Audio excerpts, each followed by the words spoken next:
From unoccupied hotels and forbidden names to being the only country in the world to be ruled by a dead person, North Korea, officially known as the Democratic People's Republic of Korea, is one of the weirdest places on Earth, having traditions ranging from some that seem simply strange to others, that make you wonder, what on God's green earth is going on there? If you were to ask almost any person in the world what century we are living in, chances are that for at least another 70-something years, they would reply, the 21st century.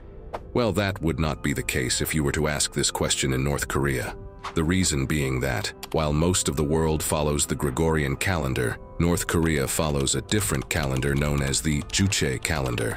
This particular calendar, named after the Juche ideology, begins with the birth of Kim Il-sung, the founder of North Korea. His birth year 1912 is Juche year 1. Consequently, the year 2024 in most of the world's calendar corresponds with the year 113 in North Korea's calendar. As if having a calendar that begins from your birth isn't special enough, Kim Il-sung is still recognized in North Korea as the eternal president of the Democratic People's Republic of Korea, decades after his death, making North Korea a necrocracy, a form of government where a dead person is recognized as the head of the government. Additionally, Kim Il-sung's son, dead Kim Jong-il, is recognized as the eternal General Secretary of the Workers' Party of Korea and eternal chairman of the National Defense Commission. It doesn't stop at just being recognized as the country's leader, but it is mandatory for every house in North Korea to have pictures of its past leaders, Kim Il-sung and Kim Jong-il.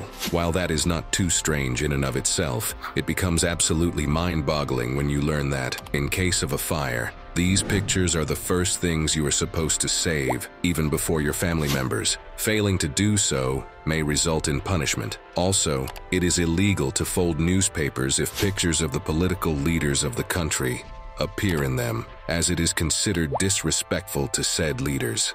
If you were to think that such unreal protocol extended only to the pictures of the ruling family, you would be sorely mistaken. The political leader of North Korea, Kim Jong-un, issued a decree forbidding citizens from having the same name as him, with people already having that name required to change it. A similar decree was issued by the previous leaders of the country. More recently, it was reported that North Korean girls and women were being compelled by the authorities to change their names if they were called Ju-ae, the name of Kim Jong-un's daughter. Speaking of bizarre laws, North Korea is one of the only countries in the world to practice kin punishment, a form of collective punishment in which a family shares the responsibility for a crime committed by one of its members. According to testimonies by North Korean defectors, if a person commits a crime in North Korea, it is possible for the punishment of said crime to extend to their children and even their grandchildren. Talk about an incentive to stay in line. And while we're on the subject of staying in line, instead of traffic lights like the rest of the world,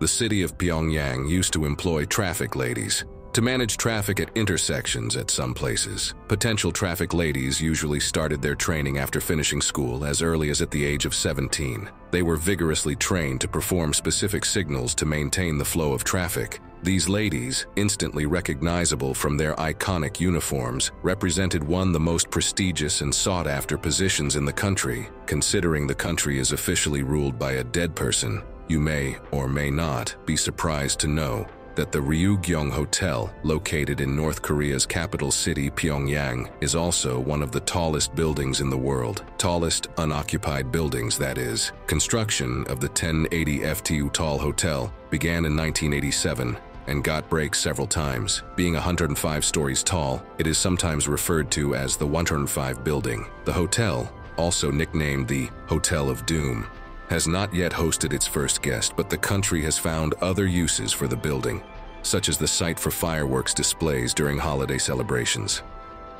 If you thought having an unoccupied hotel was odd, wait till you hear about the entire unoccupied village in North Korea. The village of Kjeongdong, located in Kaesong, is exactly that. Also known within the country as the Peace Village, it is widely referred to as a propaganda village by the rest of the world, especially South Korean and Western media. It is one of two villages located inside the Korean Demilitarized Zone, or DMZ, a strip of land running across the Korean peninsula that roughly divides it in half. and also serves as a buffer zone between North Korea and South Korea. The village has a number of brightly painted multi-story buildings, oriented in such a way that the bright blue roofs and white sides of the buildings are the most distinguishable features when seen from across the border. Modern telescopic analysis, however, has led to the conclusion that the buildings are empty shells that lack window glass or even interior rooms, with the lights being turned on and off at set times to maintain an illusion of activity. You are advised to take all this information with a grain of salt, as only a few pieces of manipulated news come out of North Korea, creating an illusion for the outside world on what's really happening inside while making it the weirdest country on Earth.